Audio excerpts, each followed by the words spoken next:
The trial was over at last.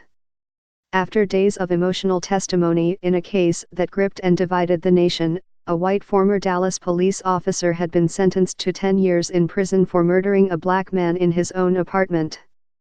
The shouts of protest that had filled the courthouse hallways had quieted. Everyone was getting ready to go home.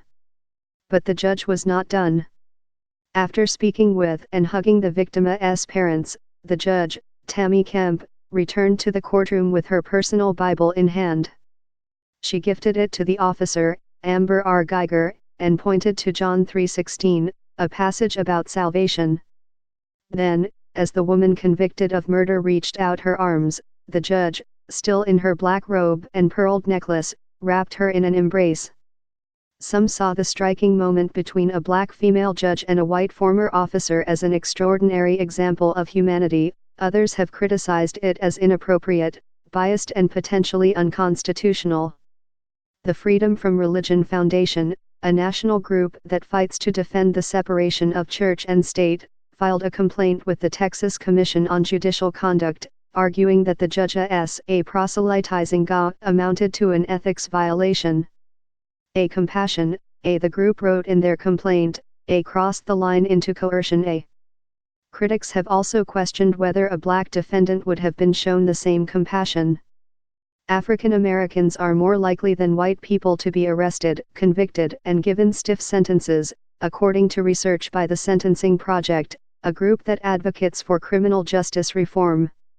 Christopher Scott, a black man who spent nearly 13 years in prison for a murder he did not commit, said he had never received a hug from a judge in all his experiences with the criminal justice system, including at his exoneration hearing in Dallas County in 2009. IAVE watched all of the exonerations that happened in Dallas County. IAVE never seen it, said Mr. Scott, who went on to found an organization that investigates other wrongful crimes. We donna get handshakes, we donna get hugs, we donna get Bibles. They just say, we re sorry for what happened to you and you are a free man to go. Ty Tony, who followed the trial from his home in Las Vegas, was among those who viewed the judge's actions as commendable.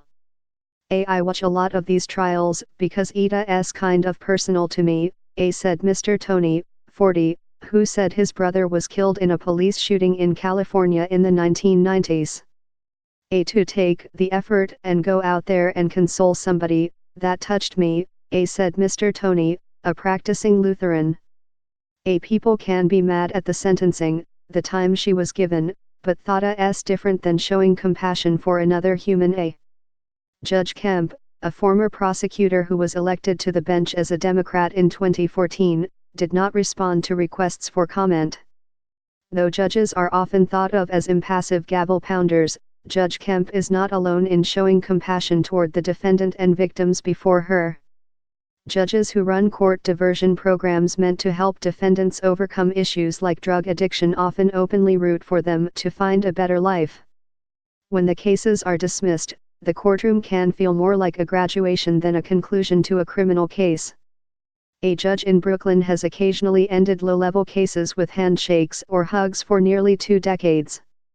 But few could recall a similar scenario in a high-profile murder trial like Ms. Guyger's, which was unusual from the start. Ms. Guyger fatally shot her neighbor, Botham Shem Jean, in his apartment last year, claiming she mistook the apartment for her own and Mr. Jean for an intruder.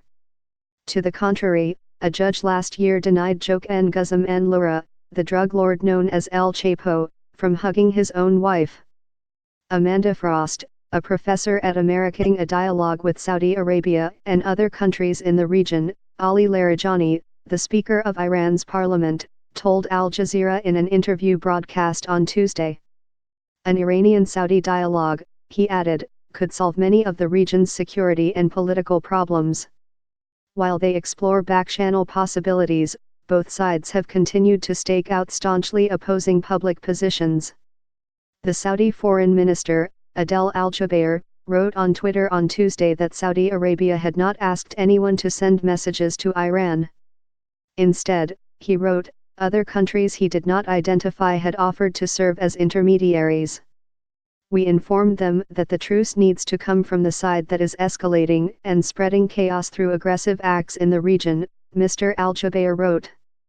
On Wednesday, Foreign Minister Mohammad Javad Zarif of Iran said that his country would definitely greet Saudi Arabia with open arms, but only if it prioritized friendly relations with neighbors over purchasing weapons from the United States.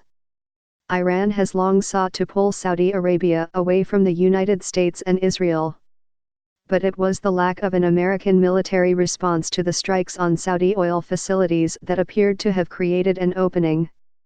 There are cracks in the armor suggesting Saudi Arabia is interested in exploring a new relationship with Iran, said Philip Gordon, a former White House coordinator for the Middle East. The worst outcome for the Saudis is to move to a confrontation with Iran expecting the U.S. to support them and find out they won't. He added, this administration has shown it's not really ready to take on Iran. Top officials from Kuwait and the United Arab Emirates, Saudi allies which could suffer if open conflict broke out, have spoken publicly of the need for diplomacy to reduce tensions and have made their own efforts to reach out to Iran. The Emirates has held direct maritime security talks with Iran, and has pulled back from the war in Yemen, where it is allied with the Saudis in a battle against the Iranian-backed Houthi rebels. If Saudi Arabia joins Kuwait and the Emirates in reaching out to Iran, it could undermine the Trump administration's effort to build an international coalition to ostracize and pressure the Iranians. The anti-Iran alliance is not just faltering, it's crumbling, Martin Indyk, the executive vice president of Brookings Institution and a former senior diplomat, said Thursday on Twitter. MBZ has struck his deal with Iran, MBZ is not far behind, he said, referring to the Emirati Crown Prince, Mohammed bin Zayed or MBZ and the Saudi Crown Prince, known as MBZ. He also noted that Mr. Trump's most hawkish anti-Iran advisor, John R. Bolton, had left the administration. Prime Minister Benjamin Netanyahu of Israel is fighting for his political life and Mr. Trump has shown a willingness to talk directly to the Iranians. For the Saudis, even indirect talks with Iran would represent a significant departure from Prince Mohammed's approach to his prime regional rival since his father, King Salman, ascended to the Saudi throne in 2015. He has cast Iran as the root of the Middle East's problems and argued that political and theological differences make negotiations impossible. He has compared Iran's supreme leader to Hitler and threatened to instigate violence inside Iran's borders. We are a primary target for the Iranian regime, Prince Mohammed said in 2017. We won't wait for the battle to be in Saudi Arabia. Instead, we'll work so that the battle is for them in Iran. His antipathy toward Iran gave him common cause with Israel and the Trump administration. The Saudis have pitched themselves as the United States' greatest ally against Iran, proposing they carry out joint operations to weaken it and possibly bring about regime change, according to former United States officials. But Prince Mohammed may now be more willing to explore a possible accommodation. We have reached the peak of Saudi-Iran tensions and both sides have concluded this balance of fear is detrimental to their interests, said Saeed Shariati, a political analyst in Tehran. For now, the rift appears wide, and possibly unbridgeable. The Saudis criticize Iran for backing militias in Iraq, Syria, Lebanon, and Yemen, where the kingdom has been mired in a disastrous war against the Houthis for 4 years. The Houthis claimed responsibility for the attacks on Saudi oil facilities that seem to have helped prompt the diplomatic initiatives, but many Western experts believed that the Houthis could not have carried out the strikes unassisted.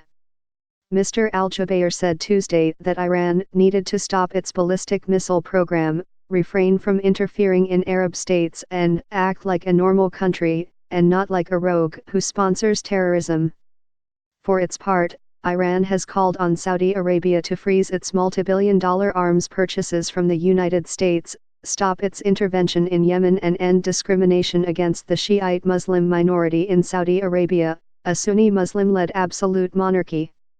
At the General Assembly last week, Iran's president, Mr. Rouhani, aimed part of his speech directly at Arab countries in the Persian Gulf. It's the Islamic Republic of Iran who is your neighbor, he said.